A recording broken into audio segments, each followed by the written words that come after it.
Hello dear nursing students, क्या आपको ओबीजीगायनी and female reproductive system में कोई प्रॉब्लम पेश आ रही है? आपका कोई कंसेप्ट क्लियर नहीं हो रहा? सो बने रहिए वीडियो के एंड तक। और अगर आप इस चैनल पर नए हैं तो इस चैनल को प्लीज़ सब्सक्राइब कीजिए, शेयर कीजिए and don't forget to press the bell icon.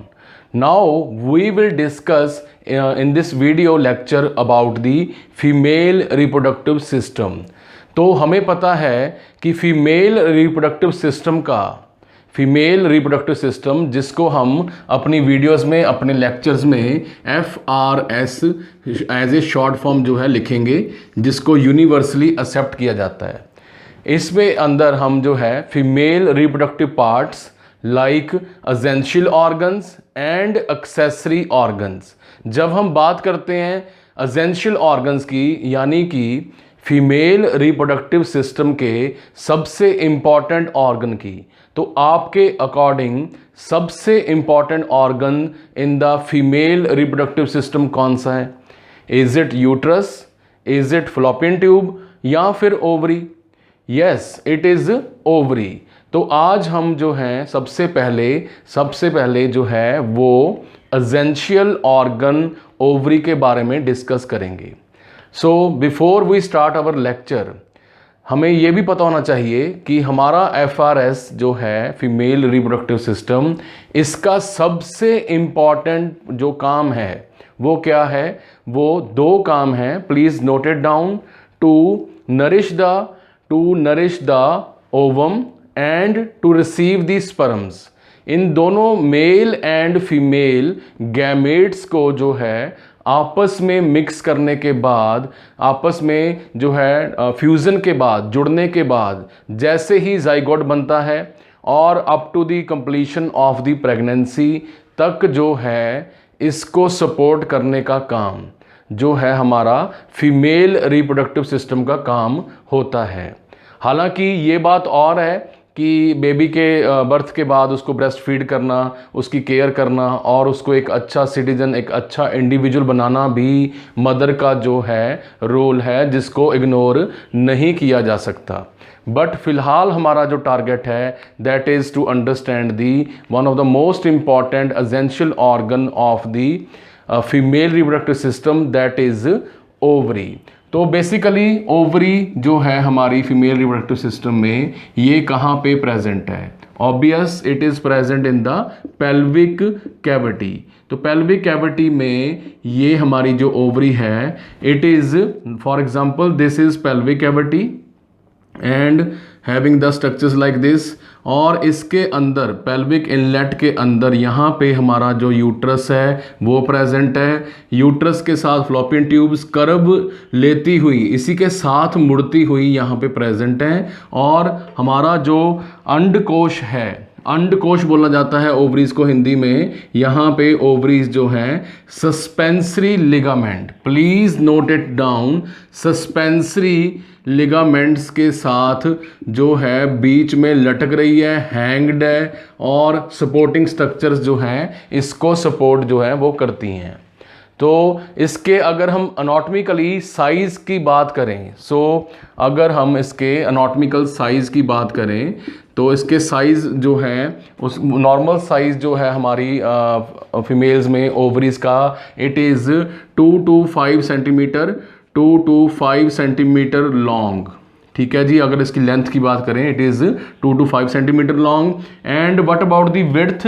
It is 1.5 centimetre to 3 centimetre जो है इसकी विड्थ जो है वो प्रेजेंट है। और जब हम इसकी बात करते हैं थिकनेस की, यानी कि फीमेल्स में जो ओवरीज हैं उनको पकड़ने में उनकी थिकनेस कैसे फील होती है, तो थिकनेस है जी हमारी, the thickness is around, yes please, thickness is around 1.5 centimetre to 2 centimetre, but majority in cases में 1.5 सेंटीमीटर साइज का जो ऑर्गन है ओवरी सस्पेंसरी लिगामेंट्स के साथ पेल्विक कैविटी में जो है वो प्रेजेंट है। और सबसे बड़ी बात आपने जो ये याद रखनी है that this organ is homologous.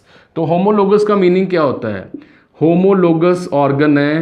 Homologous organ जो है हमारा ये किसके साथ मैच करता है? होमोलोगस का मतलब होता है कि इसका और किसी दूसरे ऑर्गन का फंक्शन सेम होना। फॉर एग्जांपल जो हमारे मेल्स में टेस्टिस हैं, मेल्स में टेस्टिस हैं, they are homologous with the ovary, क्योंकि दोनों का काम एक ही है। The testis are producing sperm, spermatogenesis में हेल्प कर रहे हैं, एंड हमारी जो ओवरीज हैं ये फीमेल्स में जो है मैच्योर ओवम oocyte को जो है प्राइमरी से सेकेंडरी और फिर उसको ओवम को रिलीज करने का काम जो है वो कर रही हैं। तो बेसिकली दोनों जो हैं गोनैड ऑर्गन्स हैं, गोनैड्स हैं, जो कि प्यूबर्टी पे एक्टिवेट होती हैं और हमारे जो है ह्यूमन बीइंग्स में जनरेशन को कंटिन्यू करने में, रिप्रोडक्शन करने में हेल्प जो है वो करती हैं दोनों ऑर्गन्स। तो ovaries are homologous to the testis present in the pelvic cavity and it is hanged by supported by the we can say suspensory ligaments। तो suspensory ligaments इसमें जो है वो present हैं जो इसको support कर रही हैं। like this यहाँ पे suspensory ligaments हैं। broad ligament आपने पढ़ा हुआ है, suspensory ligament है यहाँ पे pelvic inlet में जो है ये present है। when we talk about the fetal development, यानी कि हमारी जो फीमेल्स में ओवरीज का जो बनना है, यानी ये बात भी तो सोचने वाली है कि एक फीमेल में हमारी ओवरीज जो हैं वो कहाँ से बनती हैं, कहाँ से, कौन से स्टेज पे बनती हैं, कौन से हमारे जो है अपना जो प्रेगनेंसी का मंथ होता है उसमें बनती हैं। सो बेसिकली जो हमारी ओवरीज हैं during the pregnancy, it is formed by the 56th day. 56th day में जो है लगभग 2 महीने तक फीमेल बेबी के अंदर ओवरीज का बनना जो है कंप्लीट हो जाता है, and it is formed by mesovarian layer. Mesovarian layer जो है उससे हमारी ओवरीज जो है बनती हैं। मीजोवेरियन लेयर से ओवरीज जो है हमारे फीमेल फीटस में बनती हैं at the pregnancy of 56th day. 56th day जो है ये प्रेजेंट है और इनका जो साइज है it is near about the, yes please, almond. तो जब हम इसके साइज की बात करते हैं तो इसके साइज का जो है that is like the almond. तो मेरे हाथ में जैसे आप देख सकते हैं कि एक एलमंड जो है वो प्रेजेंट है, एलमंड जो है वो प्रेजेंट है सेम इसकी स्ट्रक्चर की तरह, दैट इज सेम स्ट्रक्चर की तरह, that is 2 to 5 centimetre, 3 centimetre and 1.5 centimetre इसकी जो थिकनेस है, ओवरी की लेंथ है, ब्रेड्थ है, वो आप जो है जज कर सकते हैं। And its weight is near about 4 ग्राम। जो इसका वेट है वो है हमारा 4 ग्राम। तो ये कितनी दिलचस्प बात है, कितनी फैसिनेटिंग बात है कि इतना छोटा ऑर्गन अपने अंदर कई सारे immature follicles, immature ovum, oocytes को लेके जो है प्रेजेंट है बॉडी में, और कई सारे जो है ओवम फॉलिकल स्टिमुलेटिंग हार्मोन के कारण, LH के कारण, ल्यूटिनाइजिंग हार्मोन के कारण जो है मैच्योर होते हैं और हर एक मेंस्ट्रुअल साइकिल में रिलीज होते हैं। एंड जो सबसे ज़्यादा फैसिनेटिंग बात है, हैरान करने वाली बात है, वो ये है कि this organ helps in the reproduction of the new generation. तो हमने देखा about the introduction of the ovary, जो कि मीजोवेरियन लिगामेंट के साथ, मीजोवेरियन लेयर से बन रही है during the 56th day, and इसकी लेंथ के बारे में, ब्रेड्थ के बारे में हमने जो है डिस्कशन किया। अब हम इसकी जो है अनदर एस्पेक्ट के बारे में बात करेंगे, that is it is also having, yes please, endocrine function. तो एंडोक्राइन ग्लैंड्स कौन से होते हैं? जो अपनी सक्रीशन डायरेक्ट ब्लड में जो है रिलीज करते हैं।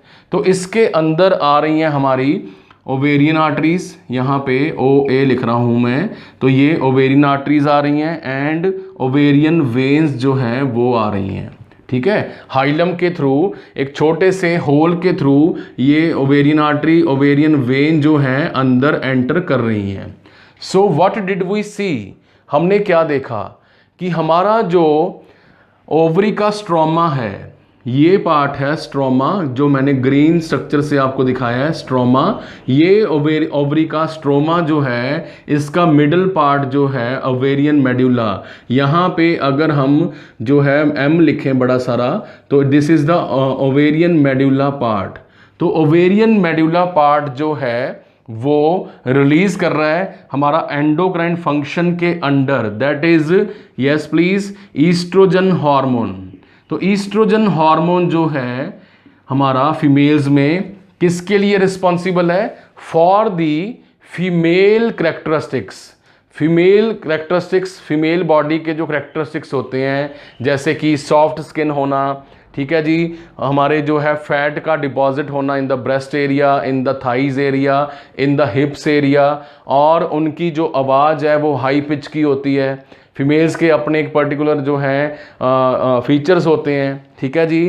तो अपना वो ईस्ट्रोजन के कारण जो है वो प्रेजेंट होते हैं। ईस्ट्रोजन जो है हमारी ओवरीज बनाती हैं। इसके अलावा एक और हार्मोन है जो हमारी ओवरीज बनाने में हेल्प करती हैं, दैट इज़ प्रोजेस्टेरोन।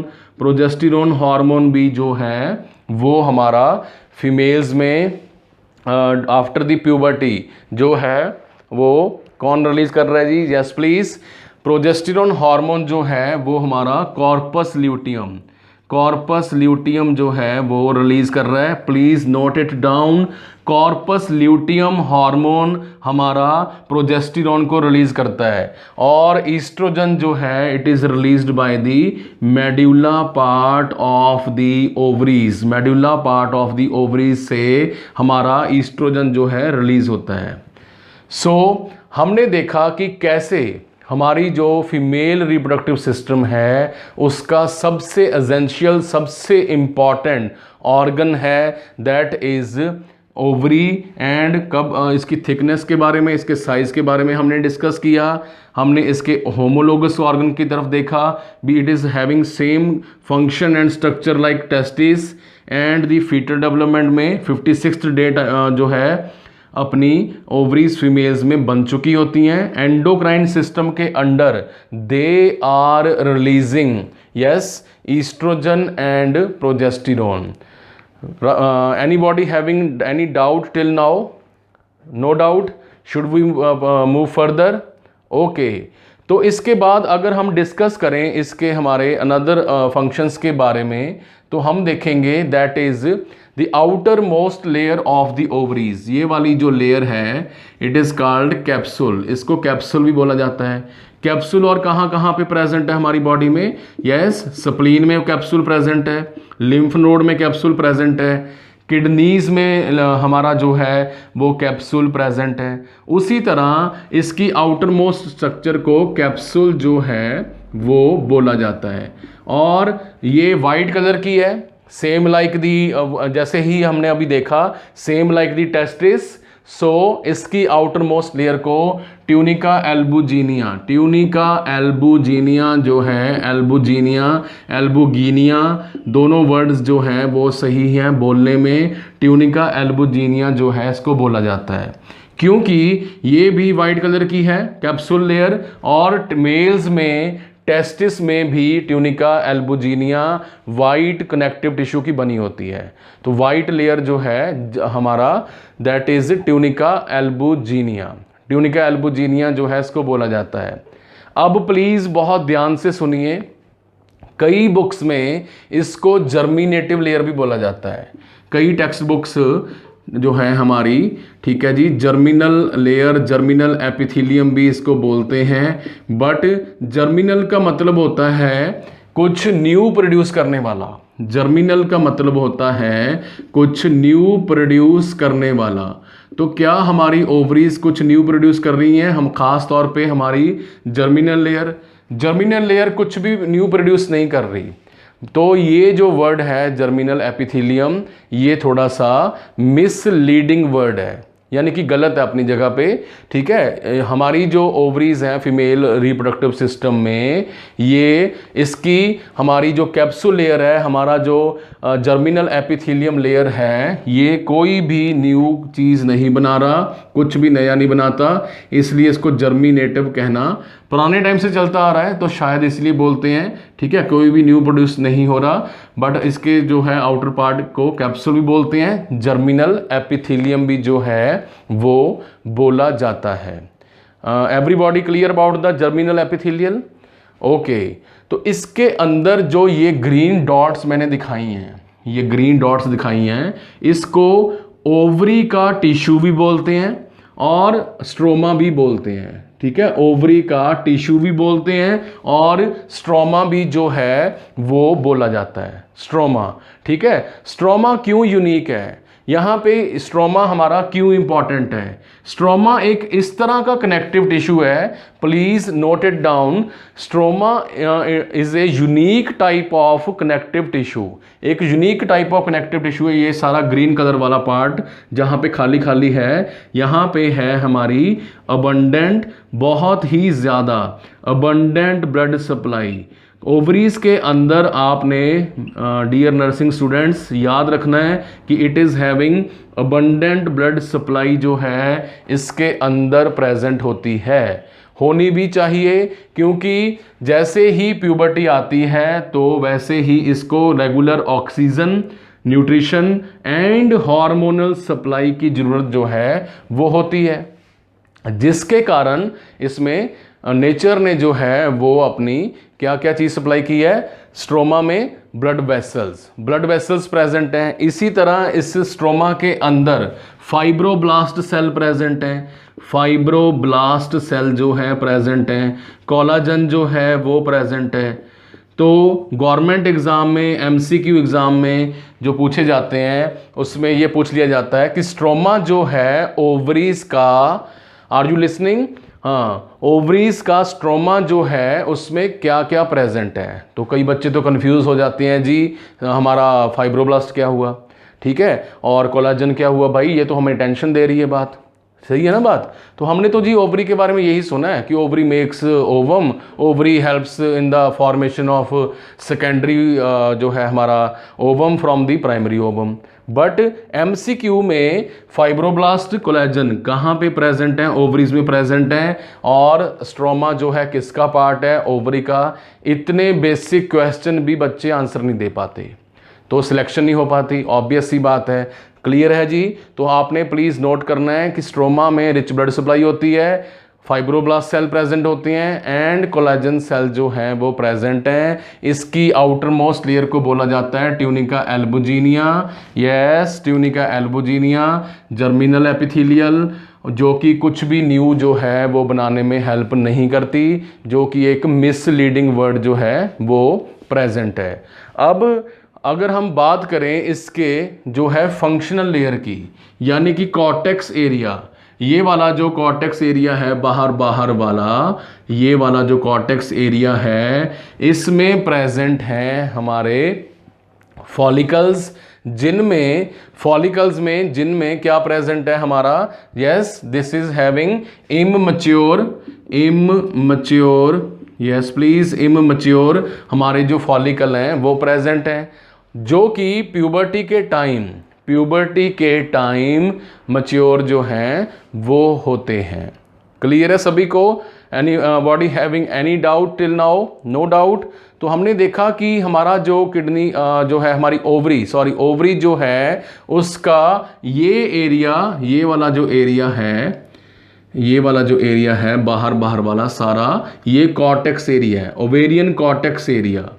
सेंटर में क्या प्रेजेंट है, मेडुला क्या बना रहा है, मेडुला बना रहा है progesterone and estrogen and progesterone, ठीक है जी, प्रोजेस्टेरॉन तो कॉर्पस ल्यूटियम बना रहा है। तो साइड वाला जो एरिया है, बाहर वाला जो एरिया है, it is making, yes please, it is having immature female sex cells इसमें होते हैं, जिनको oocyte बोला जाता है। क्या बोला जाता है? जिनको oocytes जो है बोला जाता है। साइट्स का मतलब होता है सेल, oocyte बोलते हैं वैसे इसको, oocyte, तो oocyte नहीं बोलते इसको बोलते हैं oocyte इसमें प्रेजेंट है, जो कि हमारा प्यूबर्टी के टाइम रिलीज होता है मैच्योर होके। इसमें हेल्प करते हैं FSH LH, जो कि हम मेंस्ट्रुअल साइकिल में जो है डिस्कस करेंगे, ठीक है। इस प्रोसेस को हमारे इमैच्योर जो हैं, अभी पक्के नहीं हुए हैं, अभी कच्चे पड़े हैं, इमैच्योर हैं, उन सेल्स का, ओओसाइट्स का मैच्योर होने के प्रोसेस को बोलते हैं ओओजेनेसिस। इसको बोलते हैं ओओजेनेसिस, जो कि हमारी ओवरीज में जो है वो होता है। ओओजेनेसिस जो है वो होता है। और जैसे ही एक मैच्योर ओवम हमारा 14th डे ऑफ पीरियड बाहर निकलता है, हमारे ओवरी से रप्चर हो जाता है, निकल जाता है, उसको बोलते हैं ओव्यूलेशन। ठीक है, तो ये वर्ड जो हैं आपने याद रखने हैं। ओओजेनेसिस, हमारे एग का बनना। ठीक है, फीमेल्स में oocyte होता है, इमैच्योर फॉलिकल को जो है oocyte बोलते हैं। इमैच्योर हमारे जो हैं सेल्स को क्या बोलते हैं? oocyte। और oocyte के बनने को, मैच्योर होने के प्रोसेस को बोलते हैं oogenesis।